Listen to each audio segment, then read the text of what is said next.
Rafika, going to use a table the one. And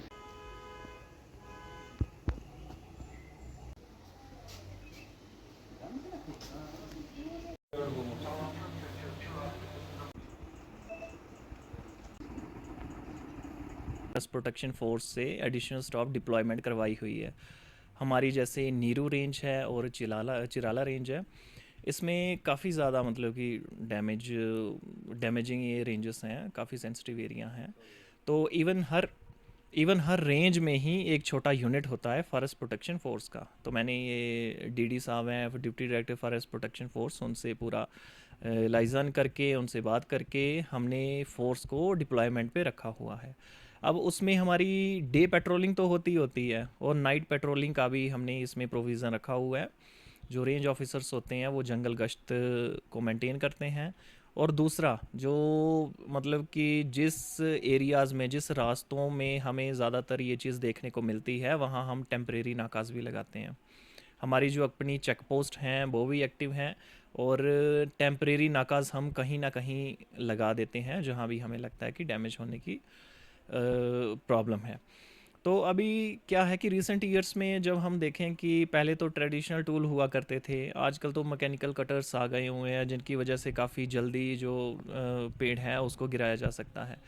तो इसी को क्रैकडाउन करते हुए हमने एक तो डिस्ट्रिक्ट में, पूरे डोडा डिस्ट्रिक्ट में एक मैकेनिकल कटर की चाहे पोजेशन हो चाहे बेचने के लिए है, वो सब बैन किया हुआ है। और दूसरा, मैंने अपनी फॉरेस्ट भद्रवा फॉरेस्ट जुरिडिक्शन के अंदर जो भी लोग हैं इस पोजेशन में हैं, उनको मैंने पहले भी और आज भी मैं ये बोलूँगा, जो लोग आप पोजेशन में हो, इन कटर्स को किसी भी फॉरेस्ट ऑफिस में रजिस्टर करवाएं।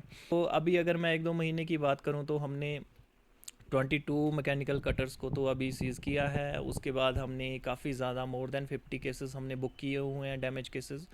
और उसके बाद अगर हमने 3-4 केसेस में एफआईआर के लिए भी लिखा हुआ है, जो मेजर केस होते हैं, हमारे मेजर डैमेज होता है बीच में।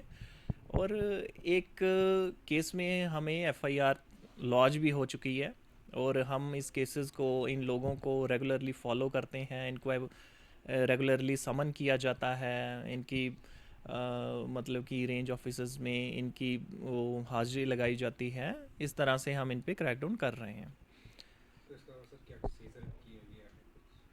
अभी तक मैं ऐसे, मेरे पास अभी पूरा डेटा तो नहीं है, लेकिन फिर भी मैं ऐसे बता दूं, काफ़ी ज़्यादा सीएफटी हमने सीज़ की हुई है इस तरह। और मैक्सिमम जो हमने सीज़ किया हुआ है वो सारा ड्राई स्टैक किया हुआ वही मटेरियल है। तो जब सीज़ किया हुआ मटेरियल किसी जगह पे मिलता है तो मेरी यही कोशिश रहती है कि उसके आसपास के सारे जंगल को एक बार वेरीफाई कर लिया जाए कि कोई फ्रेश डैमेज ना हो कोई। मगर जब भी हमें कोई दिखता है कोई मतलब कि डैमेज के लिए, तो उस पर कार्रवाई की जाती है। ऐसी कोई कार्रवाई चल रही है लोगों पे।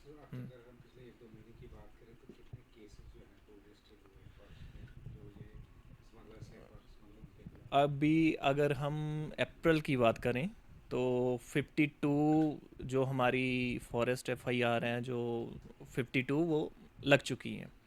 तो उसमें मतलब कि कुछ केसेस में अगर वो चलानी के लिए पेश करना होगा तो चलानी के लिए, और अगर ऑथराइज ऑफिसर का कोर्ट होता है, जैसे डीएफओ इज़ ऑथराइज ऑफिसर, उसको उस कोर्ट में वो लग जाते हैं। तो बड़ी सारे केसेस में मैंने सेंक्शन भी दे दी हुई है, जिसमें ये चलान के लिए अलग अलग कोर्ट्स में जो आरओ है वो पेश करता है।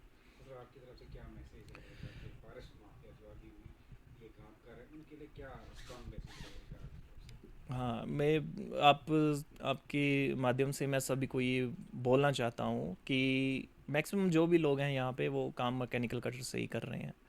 तो एक तो कटर अपना रजिस्टर करवाएं, दूसरा ये मतलब कि जो आप स्मगलिंग वगैरह या इस तरह के काम करते हो वो छोड़ दें। अगर आपका लाइवलीहुड का कोई इशू है, आपके पास काम ही यही है, आप हमारे पास आएँ, हम कुछ ना कुछ उसका अल्टरनेटिव देखेंगे।